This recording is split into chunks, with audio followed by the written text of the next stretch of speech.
Hello बच्चों, नमस्ते। आज हम हिंदी शिक्षण में कहानी कहानी शिक्षण की उपयोगिता के बारे में अध्ययन करेंगे। यानी कि आज का अपना टॉपिक है, आज का अपना प्रकरण है कहानी की उपयोगिता। कहानी की उपयोगिता।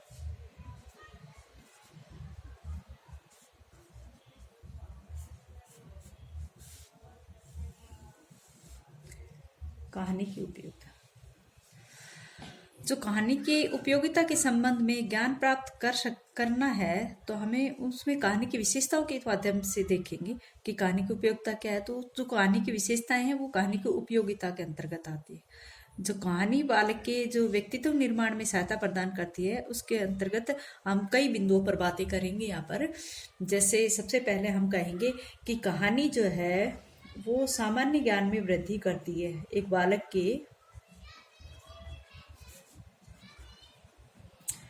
बालक के सामान्य ज्ञान में वृद्धि करने वाली हो। कहानी जो है एक बालक के सामान्य ज्ञान में वृद्धि करने वाली हो। कहानी द्वारा जो मनोरंजनात्मक दृष्टिकोण से बालक को संसार की अनेक बातों का ज्ञान कराया जाता है। तो सबसे पहले जो कहानी है, प्रारंभिक अवस्था में कहानी जो है उस बालक को उसके आसपास के चीजों का ज्ञान प्रदान करती है। ठीक है।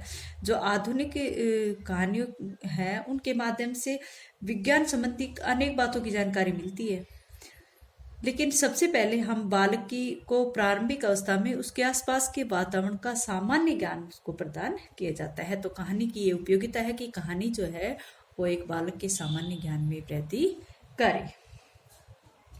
नेक्स्ट जो है वो है मनोवैज्ञानिकता। मनोवैज्ञानिकता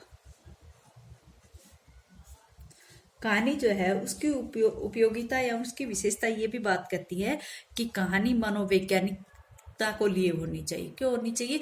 क्योंकि कहानी जो है एक प्रकार से बालक उसमें रुचि लेता है। बच्चे जो है वो कहानी सुनने में अत्यधिक रुचि दिखाते हैं और कहानी के माध्यम से ही मनोवैज्ञानिकता को परखा जाता है। एक बालक जो है, बालक में जो तर्क है, जो विवेक है, जो संकल्प शक्ति है, जो कल्पना शक्ति है, या फिर उसका जो निरीक्षण अवलोकन हम करते हैं उसके माध्यम हम कहानी के माध्यम से ही करते हैं। ठीक है। तो कहानी में जो एक कहानी की उपयोगिता है कि कहानी के लिए जरूरी है कि उसमें मनोवैज्ञानिकता होनी चाहिए। ठीक। नेक्स्ट है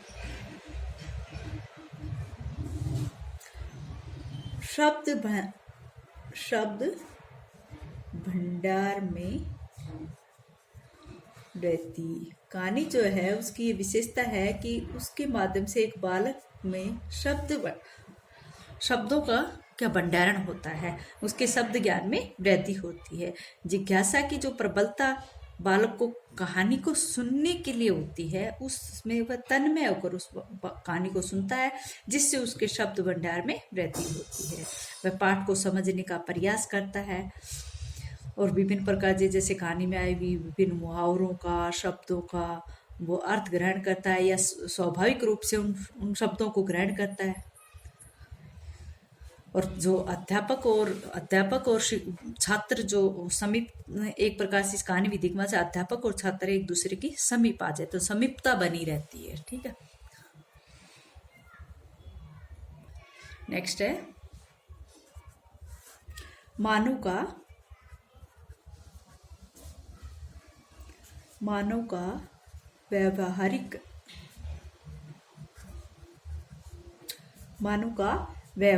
व चारित्रिक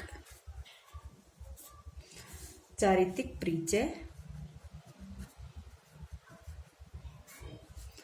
प्राप्त करना। मानव व्यवहार से कैसा है? मानव का जो व्यवहार है वो सदाचारी होना चाहिए, शिष्टाचारी होना चाहिए। विविध परिस्थितियों में वह व्यवहारिकता कुशलता, आचरण संबंधी जो बातें हैं वो कहानी के अंतर्गत होनी चाहिए, और वो ही कहानी उत्तम ढंग से बतलाई जाएगी जिसमें इस तरह की बातें छिपी हुई हो। ठीक है, तो इसकी जो शिक्षा है वो सरल रूप में बालक को कब समझाई जाएगी, जब वो अधिक सदाचारी या शिष्टाचारी की बातें हो। तो अगर उसके व्यवहार में अगर कुछ कुशलता या लानी है तो बच्चे को ये कहानी व्यवहारिक रूप से, चारित्रिक रूप से समझानी चाहिए, जिससे बालक में ये परिवर्तन होते रहे। नेक्स्ट जो है वो है मनोरंजन करना। कहानी का प्रथम उद्देश्य यही है कि वो विद्यार्थी का क्या करती है, मनोरंजन करना। कहानी का प्रथम उद्देश्य क्या है, मनोरंजन करना। तो कहानी के माध्यम से जो जिज्ञासा की शांति होती है, और बालक सर्वाधिक मनोरंजन कहानी के माध्यम से ही करता है। ठीक है, कहानी के माध्यम से ही बालक क्या कर रहा है, सर्वाधिक मनोरंजन करता है। ठीक है, तो उसकी मानसिक संतुष्टि के साथ साथ उसे आनंद की प्राप्ति भी होती है, तो वो क्या होती है, वो मनोरंजन होता है। ठीक है, नेक्स्ट है भावात्मक। अधिकतर कहानियां क्या होती है, भावनात्मक ही होती है। भावात्मकता का विकास।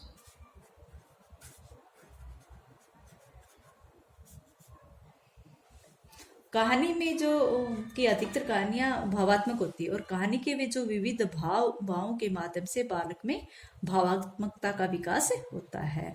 ठीक है, बालक में भावों का, विचारों का जो प्रभावपूर्ण ढंग से जो ढंग आता है, प्रभावपूर्ण ढंग से जो परिवर्तन हम देखते हो कहानी के माध्यम से देख पाते हैं, और बच्चा इस प्रकार से प्रभावपूर्ण ढंग से व्यक्त करने की क्षमता विकसित होती है उसमें, और वो अच्छे से वाचन भी कर सकता है। तो ये भावात्मकता का विकास बालक के अंतर्गत कहानी के माध्यम से होना चाहिए।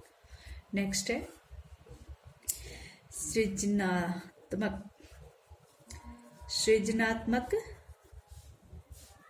सृजनात्मकता का विकास। जिस तरह से भावात्मकता का विकास होता है, उस प्रकार से हम कह सकते हैं कि कहानी का ये भी एक उद्देश्य है कि उसमें बालक कुछ नया करने की कोशिश करे।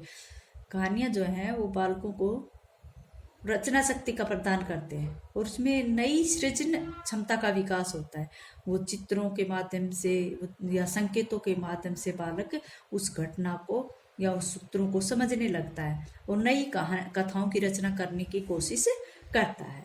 अतः जो सृजनात्मक क्षमता को विकसित करने का कहानी एक सशक्त माध्यम माना गया है।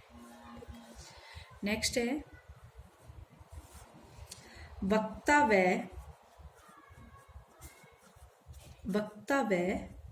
श्रोता। वक्ता व श्रोता में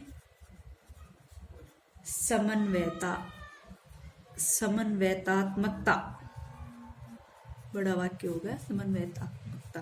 कहने का अर्थ है कि वक्ता और श्रोता एक दूसरे में समन्वय स्थापित करके, अगर वक्ता कौन होता है, बोलने वाला, और श्रोता कौन होता है, सुनने वाला, अगर इनमें समन्वय नहीं है तो कहानी कहने का और कहानी सुनने का कोई फायदा नहीं। कहानी के माध्यम से वक्ता और श्रोता के मध्य आत्मीयतापूर्ण संबंध बन जाते हैं। ठीक है, कहानी कहने वाला जितना तन्मय होकर सुनाता है, सुनने वाला उतना ही तन्मय होकर सुनता है, या फिर लिखता है या फिर वो पढ़ता है। दोनों स्थितियों में यहाँ पर दोनों एक दूसरे में कहानी में लीन हो जाते हैं। साहित्य से जो अनुराग कहानी के माध्यम से होता है, साहित्य में जो अनुराग कहानी के माध्यम से होता है वो अन्य विधाओं से नहीं होता है।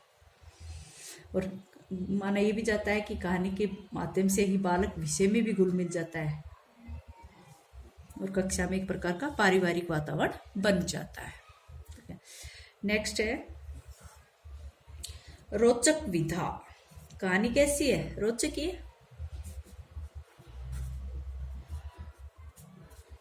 रोचक विधा यदि समग्र विशेषताओं के आधार पर हम अवलोकन करें तो हम क्या देखते हैं कि कहानी जो है वो साहित्य की सभी विधाओं से ऊपर है। ठीक है, क्योंकि बालकों की जो मनोवैज्ञानिक विशेषताओं को पूर्ति करने वाली ये सबसे रोचक विधा है। नेक्स्ट है साहित्य विकास में सर्वोपरि। नेक्स्ट इसकी भी उपा देता है कि साहित्य विकास में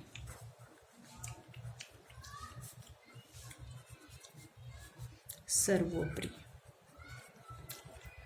हम साहित्य की विभिन्न विधाओं में सबको सर्वोपरि किसको मान रहे? कहानी को मान रहे, क्योंकि इसकी समग्र विशेषताओं को देखकर या इसका अवलोकन करके हमें ये पता चलता है कि ये साहित्य की सभी विधाओं से ऊपर ठहरती है और इस अन्य साहित्य की रचना की भांति कहानी रचना एकदम सरल है, एकदम सुगम है। कहानियों के माध्यम से बालकों में साहित्यिक अनुराग की भावना को उत्पन्न किया जा सकता है, पाठकों को आनंद की प्राप्ति होती है और सुनने वालों में या पढ़ने वालों में सामाजिकता का समावेश होता है।